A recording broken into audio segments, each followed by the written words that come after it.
रात्रीच्या त्या निवांत वेळी काव्याच्या मेसेजने अनायाच्या मनातील संशयाचे उरले सुरले ढगही पूर्णपणे दूर केले होते. तिने अत्यंत सुखावून तो मेसेज पुन्हा पुन्हा वाचला. काव्याने किती सुंदर लिहिलं होतं. कबीर सर, हे तुमचे वास्तव आहेत. खऱ्या आयुष्यातील त्या प्रेमाचा पूर्णपणे स्वीकार करा अनया. तिने आपला फोन छातीशी घट्ट धरून ठेवला. तिच्या ओठांवर एक लाजरी गोड हसू उमटले होते. मी पण किती वेडी आहे ना. इंटरनेटवर कोणाचे विचार सारखे आले म्हणून मी थेट कबीर सरांनाच काव्य समजून बसले होते. कबीर सर आणि कविता? छे, कबीर सर तर फक्त खडूस बॉस आहेत. पण पण काल केबिनमध्ये कॉफी सांडल्यावर त्यांनी ज्या पद्धतीने माझा हात धरला, तो त्यांचा बदललेला रोमॅन्टिक आवाज, बाप रे, आजही तो विचार करून माझ्या अंगावर काटाच येतोय. काव्याने सांगितलं ना, उद्या ऑफिसमध्ये गेल्यावर सरांना एक गोड स्माईल द्यायची. मग बघूया काय होतं ते. हाच विचार करत करत स्वप्नांच्या दुनियामध्ये ती एका गोड दुनियामध्ये हरून गेली. दुसरीकडे कबीर आपल्या आलिशान फ्लॅटच्या हॉलमध्ये बसून शांतपणे ब्लॅक कॉफी पित होता. त्याच्या चेहऱ्यावर एक अतिशय सुंदर, हुशार, मिश्किल आणि कमालीचा रोमॅन्टिक भाव होता. त्याने अतिशय चाणाक्षपणे कॉफी सांडण्याचा बहाणा करून स्वतःवरचा संशय तर दूर केलाच होता. उलट काव्य बनून अनयाला खऱ्या आयुष्यामध्ये स्वतःच्याच कबीरच्या प्रेमात पाडायला सुरुवात केली होती. तो स्वतःशीच हसून म्हणाला, अनया, तुझा तो संशय दूर झाला हे खूप चांगलं झालं. खेळ आता एका अत्यंत रंजक वळणावर आला आहे. उद्या जेव्हा तू मला ती स्माईल देशील तेव्हा मी स्वतःवर कसा नियंत्रण ठेवतो हे मलाच पाहावं लागेल. कबीरने डोळे बंद केले आणि या महासस्पेन्सचा पुढचा डाव रचत तो शांतपणे झोपी गेला. सकाळी 6:30 वाजता जेव्हा अनायाची झोप उघडली तेव्हा बाहेर पावसाची हलकी रिमझिम पुन्हा सुरू झाली होती. हवेमध्ये एक सुखद ओलसरपणा आणि मातीचा सुगंध दरवळत होता. अनया आज खूप उत्साहात होती. तिने आज कपाटातून काढून एक अतिशय सुंदर मोतिया पांढऱ्या रंगाचा चिकनकारी कुर्ता आणि त्यावर गुलाबी रंगाची ओढणी असा लुक केला होता. केसांना तिने मोकळे सोडले होते जे तिच्या खांद्यावर लाटांसारखे रेंगाळत होते. डोळ्यांमध्ये काजळाची तीच तीक्ष्ण लांब रेख ओढून ती आरशासमोर उभी राहिली. आरशामध्ये स्वतःच्या गुलाबी गालांकडे पाहून ती लाजत हसली. काव्याच्या सल्ल्यानुसार आज कबीर सरांना स्माईल द्यायची आहे. देवा, माझा हसू बघून ते पुन्हा ओरडणार तर नाहीत ना. तिने सॅक पाठीवर घेतली आणि ती घराबाहेर पडली. ठीक 8:45 वाजता अनया ऑफिसमध्ये दाखल झाली. फ्लोअर अजून पूर्णपणे शांत होता. एसीचा संत गुंजन सुरू झालं होतं.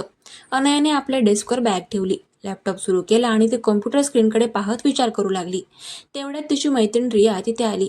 हाय अनया. वा, हाच तर मोतिया रंगामध्ये तू एखाद्या अप्सरेसारखी फ्रेश दिसतेस यार.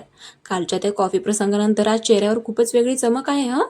रियाने डोळा मारत म्हटले. काही काय रिया, नेहमी तेच ते शर्ट घालून कंटाळा आला होता म्हणून घातला आज कुर्ता. अनयाने लाजत उत्तर दिले, पण तिचे तीक्ष्ण डोळे मात्र सारखे ऑफिसच्या मुख्य लिफ्टच्या दाराकडे फिरले होते. तिचे हृदय आतून वेगाने धडधडत होते. बरोबर 9 वाजता लिफ्टचे जड काचेचे दरवाजे उघडले आणि कबीर बाहेर आला. आज त्याने पांढऱ्या कडक शर्टवर गडद राखाडी रंगाचा 3-piece सूट घातला होता. त्याचा तो रुबाबदार चेहरा, चालण्यातील तो करारी आत्मविश्वास आणि तीक्ष्ण नजर नेहमीप्रमाणेच फ्लोअरवरून फिरली. तो जेव्हा अनयाच्या डेस्कच्या जवळून चालत जाऊ लागला तेव्हा अनयाने काव्याने सांगितल्याप्रमाणे धीर धरला. लॅपटॉपवरून मान वर केली आणि थेट कबीर सरांच्या डोळ्यांमध्ये पाहत एक अत्यंत गोड, निरागस आणि लाजरीक स्माईल दिली. त्याच्या संपूर्ण आयुष्यामध्ये अनयाने त्याला अशी स्माईल कधीच दिली नव्हती.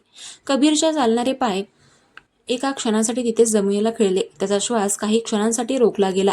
चष्म्याच्या मागचे त्याचे ते अथांग डोळे अनयाच्या त्या गोड चेहऱ्यावर खिळले. कबीरच्या हृदयामध्ये जणू काही शेकडो विजा एकदम कडकडल्या. त्याने स्वतःला सावरण्याचा आटोकाट प्रयत्न केला. चेहऱ्यावरचा तोच नेहमीचा कठोरपणा परत आणण्याचा प्रयत्न केला. पण आज तो पूर्णपणे अपयशी ठरला. त्याच्या ओठांच्या कोपऱ्यामध्ये एक अत्यंत दुर्मिळ, मनापासून आलेलं आणि कमालीचं रोमॅन्टिक हसू उमटलं. त्याने चष्म्याच्या फ्रेमला हाताने थोडं नीट केलं आणि तो घाईघाईने केबिनच्या दिशेने निघून गेला. अनया जागेवरून सिजून उभी राहिली. कबीर सरांच्या चेहऱ्यावरचं ते हसू, ते इतकं सुंदर, इतकं हळवं होतं की अनयाच्या पायाखालची जमीनच सरकली. तिच्या हृदयाची धडधड इतकी वाढली होती की तिला वाटली की ती स्वप्नच पाहत आहे. देवा, कबीर सर हसले आणि ते माझ्याकडे ज्या पद्धतीने पाहत होते, बाप रे, मला आज नक्कीच कामावर लक्ष देता येणार नाही. ती स्वतःच्या दोन्ही हातांनी गाल दाबून पुटपुटली. काही वेळातच विहान ऑफिसमध्ये आला. विहानने अनयाचा तो लाजरीक चेहरा आणि कबीरच्या केबिनमधील शांतता पाहिली.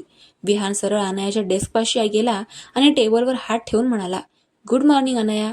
काय मग, आज सकाळीच काहीतरी मोठी घटना घडली आहे का? कबीर सरांच्या केबिनमधून खूप पॉझिटिव्ह वाईब्स येत आहेत आणि तुझा चेहरा गुलाबी झालाय. गुड मॉर्निंग विहान, प्लीज शांत बसा ना. काही नाही झालंय. अनया हसून फाईलमध्ये स्वतःचा चेहरा लपवत म्हणाली. बरं बाबा. एनिवे, आज दुपारी 2 वाजता आपल्याला त्या नवीन कॅम्पेनच्या फायनल बजेट शीटवर आणि कंटेंटच्या लेआउटवर कबीरसोबत केबिनमध्ये एकत्र बसायचं आहे. So are you ready? विहानने विचारलं. हो, मी रेडी आहे, अनया म्हणाली. दुपारचे 2 वाजले होते. कबीरने इंटरकॉमवरून अनया आणि विहान दोघांनाही केबिनमध्ये बोलावलं. अनया, विहान, त्या नवीन प्रोजेक्टच्या फाईल्स घेऊन आत्ताच्या आत्ता माझ्या केबिनमध्ये या. अनयाने आपल्या हातामध्ये फाईल्स घेतल्या. तिचे हृदय पुन्हा एकदा वेगाने धडधडू लागले. ती आणि विहान कबीरच्या केबिनमध्ये गेले. कबीर आपल्या लेझर चेअरवर बसला होता. लॅपटॉपवर काहीतरी आकडेवारी पाहत होता. आज त्याने चष्मा टेबलवर ठेवला होता, त्यामुळे त्याचे डोळे अधिकच तीक्ष्ण आणि अनामिक ओढीने भरलेले वाटत होते. बसा, कबीरने शांतपणे सांगितले. दोघेही समोरच्या खुर्च्यांवर बसले. विहान, तुमच्या डिझाईनचे बजेट खूप जास्त वाढले आहे. मला यामध्ये कपात हवी आहे. आणि अनया, तुम्ही या डिझाईनला मॅच होईल असा कंटेंट अजूनही पूर्णपणे लॉक केला नाहीये. कबीर अत्यंत व्यावसायिक आवाजामध्ये म्हणाला, पण त्याची नजर सारखी अनयाच्या ओठांवर आणि तिच्या मोकळ्या सोडलेल्या केसांवर जात होती. सर, डिझाईनची क्वालिटी हवी असेल तर बजेट लागणारच. आणि अनयाचं कंटेंट खूप भारी आहे. तुम्ही उगाचच तिच्यावर चिडताय. विहानने खट्याळपणे अनयाची बाजू घेतली आणि मुद्दाम अनयाच्या फाईलवर हात ठेवून तिला काहीतरी समजावून सांगू लागला. विहान अनयाच्या इतक्या जवळ सुकलेला पाहून कबीरच्या मनामध्ये पुन्हा एकदा मत्सराची एक तीव्र ठिणगी पडली. त्याने टेबलवर पेन आदळला. विहान, मला तुमचे हे वैयक्तिक युक्तिवाद नको आहेत. अनया, ती फाईल माझ्याकडे द्या. मी स्वतः चेक करतो ते कुठे चूक आहे ते. कबीरचा आवाज अचानक अत्यंत कडक आणि अधिकाराचा झाला. अनया उठली आणि तिने फाईल कबीरच्या हातामध्ये देण्याचा प्रयत्न केला. नेमका त्याचवेळी कबीरने हे फाईल पकडण्यासाठी हात पुढे केला आणि आणि तिथे एक अतिशय अनपेक्षित चुकून घडणारा रोमॅन्टिक प्रसंग घडला. कबीरचे मोठे कडक बोटे थेट अनयाच्या नाजूक हातावर आणि बोटांवर घट्ट बसली. दोघांचा हा थेट शारीरिक स्पर्श होता. त्या स्पर्शाने जणू काही दोघांच्याही शरीरामध्ये एक प्रचंड विजेचा करंट धावला. अनया जागेवरच थिजली. ती फाईल सोडायला विसरली. कबीरनेही आपला हात मागे घेतला नाही. त्याने फाईल पकडून ठेवतानाच तिच्या बोटांना हलकासा दाब दिला. तिचा हात आपल्या हातामध्ये घट्ट आवळून घेतला. कबीरची ती अथांग प्रेमाने आणि वेडेपणाने भरलेली नजर थेट अनयाच्या डोळ्यांमधील काजळामध्ये रोखली गेली. केबिनमध्ये विहान हजर होता. तरीही त्या दोघांमधील हा चोरटा गुप्त रोमांस एका सेकंदासाठी तिथेच थांबला. कबीरच्या डोळ्यांमध्ये आज एक वेगळाच हक्क आणि वेडेपणा दिसत होता, जो तिने यापूर्वी कधीच पाहिला नव्हता. सर, फाईल, अनया अत्यंत हळू, लाजरीक आणि थरथरत्या आवाजामध्ये म्हणाली. तिचे गाल लाजेने पूर्णपणे लाल झाले होते. कबीरने तिचे डोळे पाहिले. त्याच्या ओठांवर एक अतिशय मऊ आणि चोरटं हसू आलं. त्याने हलकेच फाईल आपल्याकडे घेतली आणि तिचा हात सोडला. थँक्यू अनया, तुम्ही आता बाहेर जाऊ शकता. विहान, तू थांब, मला बजेटवर बोलायचं आहे. कबीरने टेबलवरचा चष्मा उचलून डोळ्यांवर लावला आणि स्वतःवर पूर्णपणे नियंत्रण मिळवलं. अनया केबिन बाहेर आली. तिचे पाय जमिनीवर नव्हतेच. तिचे संपूर्ण शरीर त्या स्पर्शाने अजूनही शहारत होते. कबीर सरांच्या त्या बोटांचा दाब, तो स्पर्श तिला ओरडून सांगत होता की वास्तव हे कल्पनेपेक्षा कितीतरी पटीने जास्त सुंदर आहे. संध्याकाळचे 6 वाजले. ऑफिस सुटायची वेळ झाली होती आणि मुंबईच्या नियमांप्रमाणे बाहेर अचानक मुसळधार पाऊस सुरू झाला होता. विजा कडकडत होत्या आणि रस्ते पाण्याने भरू लागले होते. कबीर मीटिंग संपवून आपल्या केबिन बाहेर आला. फ्लोअरवर फक्त अनयाच उरली होती. बाकीचे सर्वजण घाईघाईने ट्रेन पकडण्यासाठी निघून गेले होते. विहानही काही कामासाठी दुसऱ्या फ्लोअरवर गेला होता. अनया, खूप जोरात पाऊस आहे. ट्रेन बंद होण्याची शक्यता आहे. तुम्ही माझ्या कारनेच घरी जाल. हा माझा आदेश आहे, तुमचा बॉस म्हणून. कबीर पुढे येत म्हणाला. त्याची नजर अत्यंत गंभीर आणि हक्काची होती.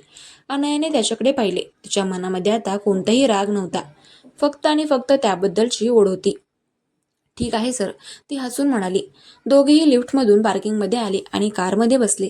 कबीरने कार सुरू केली आणि ते मुंबईच्या त्या ओल्या अंधाऱ्या रस्त्यांवरून पुढे जाऊ लागले. कारच्या काचेवर पावसाचे थेंब जोरात आदळत होते. कारमध्ये पुन्हा एकदा तीच ओळखीची तरीही नवीन वाटणारी रोमॅन्टिक शांतता पसरली होती. आज सकाळी तुम्ही मला पाहून हसलात, त्या स्माईलचा काय अर्थ होता अनया? कबीरने अचानक समोर पाहत कार चालवताना विचारले. त्याचा आवाज शांत होता, पण त्यामध्ये एक हुरहुरी होती. अनया दचकली. तिने कबीरकडे पाहिले. रस्त्यावरील दिव्यांचा प्रकाश त्याच्या चेहऱ्यावर पडत होता, ज्यामुळे तो कमालीचा हँडसम दिसत होता. ते सर, काही नाही. मला वाटलं की नेहमी इतकं कडक राहण्यापेक्षा कधीतरी हसणं चांगलं असतं, ती लाजत म्हणाली. कबीरने कार एका ट्रॅफिक सिग्नलवर थांबवली आणि थेट अनयाच्या डोळ्यांमध्ये पाहिले. अनया, मला नाही माहिती मला काय होतंय, पण जेव्हा मी तुम्हाला ऑफिसमध्ये पाहतो तेव्हा माझा तो कडक मुखवटा स्वतःहून वितळू लागतो. मला तुमच्याशी कडक वागायचं नसतं, पण परिस्थिती. कबीर थांबला. त्याच्या डोळ्यांमध्ये एक अपार प्रेम होते. त्याने हळूच आपला हात पुढे केला आणि अनयाच्या गालावर उडणारी केसांची बोट हलकेच तिच्या कानामागे सारली. कबीरच्या बोटांचा तो मऊ स्पर्श अनयाच्या गालाला होताच ती शहारली. तिने डोळे बंद केले. थँक्यू सर, मला सांभाळल्याबद्दल, अनया अत्यंत भावूक होऊन म्हणाली. कबीरने हसून कार पुढे घेतली आणि तिला तिच्या घरापाशी सोडले. रात्रीचे 11 वाजले होते. बाहेर पाऊस अजूनही कोसळत होता. अनया आपल्या बेडवर पडली होती. तिचे मन आज पूर्णपणे कबीर सरांच्या विचारांनी आणि त्यांच्या त्या स्पर्शांनी वेढले गेले होते. तिच्या गालावर अजूनही कबीर सरांच्या बोटांची ऊब जाणवत होती. तिने अत्यंत उत्साहाने आणि आनंदाने आपला फोन काढला आणि काव्याच्या मेसेज बॉक्समध्ये गेली. तिने मेसेज केला. काव्य, आजचा दिवस खूप कमाल गेला आणि रोमॅन्टिक सुद्धा.